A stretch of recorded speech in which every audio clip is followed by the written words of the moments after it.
Welcome in. It's another What Drives You presented by our friends at M Drive. What drives you when I'm here at the Ice Den Chandler and I'm talking about what's going to be a huge hockey tournament, the Rocky Mountain District. So, tournament director, chairman, Miss Everything, Christy Aguirre is with me. Christy, tell me a little bit about this whole event that starts right here on Thursday night. Sure. So this is the Rocky Mountain District Tournament. This includes all teams from our district, which includes Utah, Colorado, Texas, Arizona, and Idaho. So teams earn their bid into this tournament by winning their state tournaments. Okay. We have 8 different divisions. So we have boys or youth tier 1 at 18, 16, 15, and 14. Okay. Then we have 4 divisions of the girls, which is girls 19U Tier 1, 19 Tier 2, 16 Tier 2, and 14 Tier 2. Wow, that is a mouthful and a couple of ice rinks full. 5 ice surfaces, if I'm not mistaken, between the Ice Den Chandler and the Ice Den Scottsdale. It all gets started Thursday night with, I believe it's 18U? And 16U. 18U and 16U, okay, in the boys division. Correct. The teams from Arizona we're going to get to in a minute, but when I was talking to people, and I have a friend that works in Dallas and covers youth hockey extensively in Dallas, he was telling me that there are a ton of players that you may see in NHL sweaters at some point in time. Oh, for sure. These are the top of the players in each of these states. So the opportunity or the chance that some or most could get that opportunity is high, for sure. Okay, so in addition to that, we cover college and professional hockey. So, of course, we have club hockey, we have NCAA hockey, which is growing and growing and growing. And if you don't aspire, like everybody does, to get to the NHL, but you don't get to that point because it's such a few spots open, there will be a lot of college athletes here as well, won't there? For sure. We've got quite a few alumni here, even locally. Right. Yes. Okay, so the teams coming in, we know they won their state championships, but tell us a little bit about the Arizona teams because they've had a lot of success, both the boys and girls teams. Yes, correct. So we've also got the Kachinas in here, which is the all-girls program here in town. They've got 3 teams in the tournament. It's 19, 16, and 14 Tier 2. Then we've got 2 boys teams from here at Chandler, which are the Bobcat teams. They're 18U and 14U teams. Okay. And then we've got our 2 from Scottsdale, the 15 and 16 Tier 1 teams from there. And those are the Junior Coyotes, and you're a little bit more tied in with the Junior Coyotes too as well, aren't you? I am. Actually, both Bobcats and Coyotes. I'm the executive director of both programs. Okay, so I want to ask you just a little bit about the growth of all of this because this tournament comes around here like what, every 4 years roughly? Okay, so you've done it before, but the growth of it, what have you seen in just sheer numbers over the years? In regards to hockey in general? Yeah. Oh, yes. Austin Matthews kind of made a big boom here. Didn't hurt. No, didn't hurt. We've got a lot of players who obviously want to emulate that and start hockey tryouts and that kind of thing. So we're trying to do a few more events here and there, like Try Hockey for Free, those kinds of events that help get people interested and involved. Okay, let's take one quick break. Let's come back and let's talk about what it takes to put this whole thing on because I know you have a bunch of people that help you out. Absolutely. We'll be back in 1 minute. Really, JR? You think you can still do this? I'm focused. You're way too old to hit that target from there. I've been listening to everything you said. It's been running through my head, locked and loaded. All right, still got it. Still got it. Who's old now?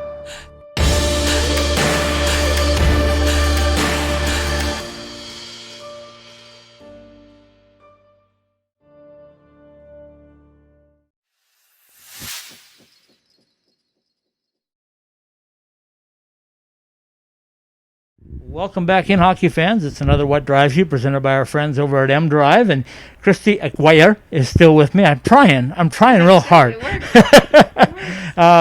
Is still with me, the tournament director and the executive director of the Bobcats and the Junior Coyotes. Okay, I looked at the schedule. I said Thursday night to Sunday afternoon, 57 games. Am I right? That's correct. Okay. in a COVID year, which has made it more challenging. Tell us first of all about that and the safety protocols and what you had to do to bring in enough teams to be competitive and play 57 games. For sure. So it actually started about last year when we were supposed to host this event. Got canceled about 2 days prior to the event.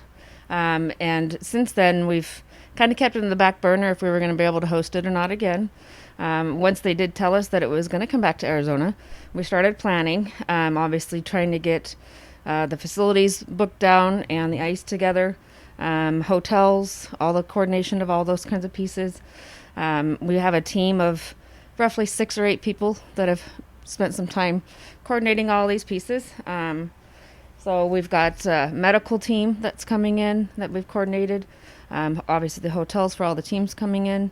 And then all the district personnel. So there's 4 district directors that are going to be here helping direct the tournament and running things. So they're going to be split kind of 2 and 2 between the 2 buildings. But it should be good.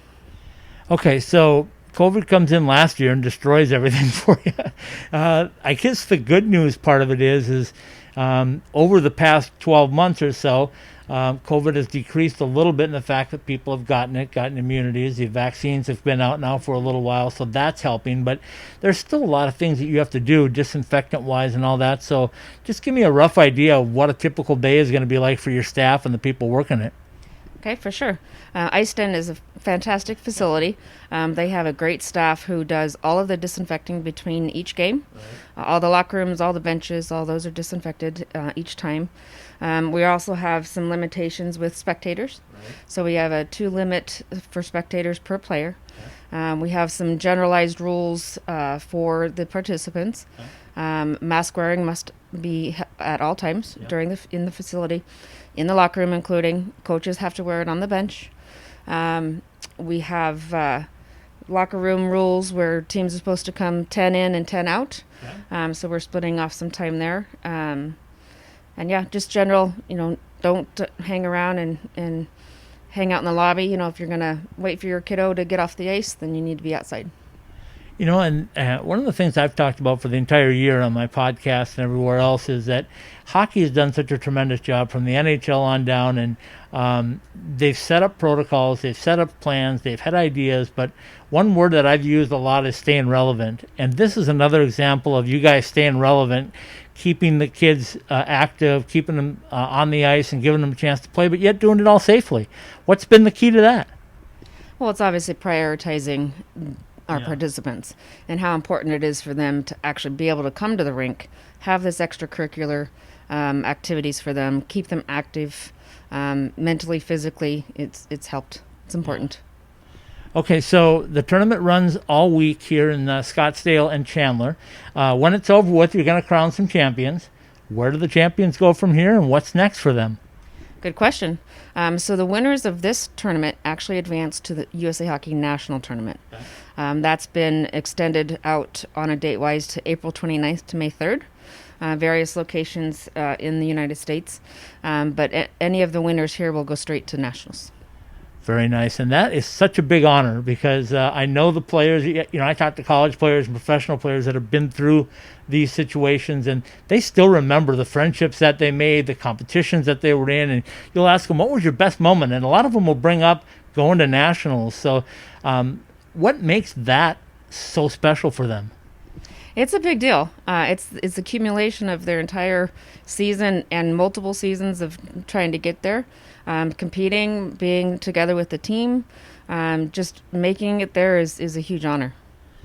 Okay, I think we've covered just about everything except the games. They're ready to start this afternoon and get rolling, and I'm going to be in and out, so hopefully I can see as many as I can and see some of the players. I've got a checklist of about 30 players that I need to see for sure. So that's exciting. It's exciting to be here. Tell us about the officials part of it, because you can't do this without on-ice and off-ice officials. So how much work was that in, especially this year, to get those people together and get them committed?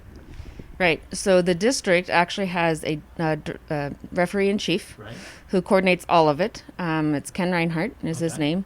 He works with our local referee guys, and they coordinate some local guys, but they're also bringing in, I think, about 15 out-of-state referees. So those officials are important. We should have all local scorekeepers, and they've been to our events before, and they know kind of how we run things. So it should be good there. And then obviously we've got the 4 district directors that are going to be here. Okay, so I know you do this for the kids. That's the number one priority, but it's also an economic impact in the community. And we all know what Arizona and all the places in the country have gone through during this pandemic year. But how big of an economic impact, even with the limited amount of fans and things you can have, is this with hotels and restaurants and all of those things? Significant enough, for sure. Yeah. I don't have specific numbers, but just the restaurants and the hotel industry around our facilities will benefit greatly from this event. And I'm sure they were they were thrilled to hear that you guys were going to be able to have it, because so many events have been canceled. So we're looking forward to seeing it here. Christy, thanks for taking some time and talking hockey with us. Go Bobcats, go Junior Coyotes, correct? Yep. Always. All right, folks. I need to say one more thing before she gets going, though, because this is What Drives You from M Drive. And I always like to ask my guests, what drives you? What drives you to be a hockey person, to be involved in something like this? Because it takes a special person. Well, my team, number one, I have a pretty amazing team of hockey directors and personnel that work with me. Obviously, the children, the players, the participants, those are top in everyone's mind. I think just putting together a sporting event and programming that people can enjoy and grow and develop and go to the next level. Christy, I know you're really busy. Thanks for spending some time today, and good luck this weekend and good luck in the future. Thank you very much. Appreciate it. All right, folks, you heard it. It's all going down right here at the Ice Dens in Chandler and Scottsdale. 5 ice rinks, 57 games, lots of teams, lots of talent. Don't miss it.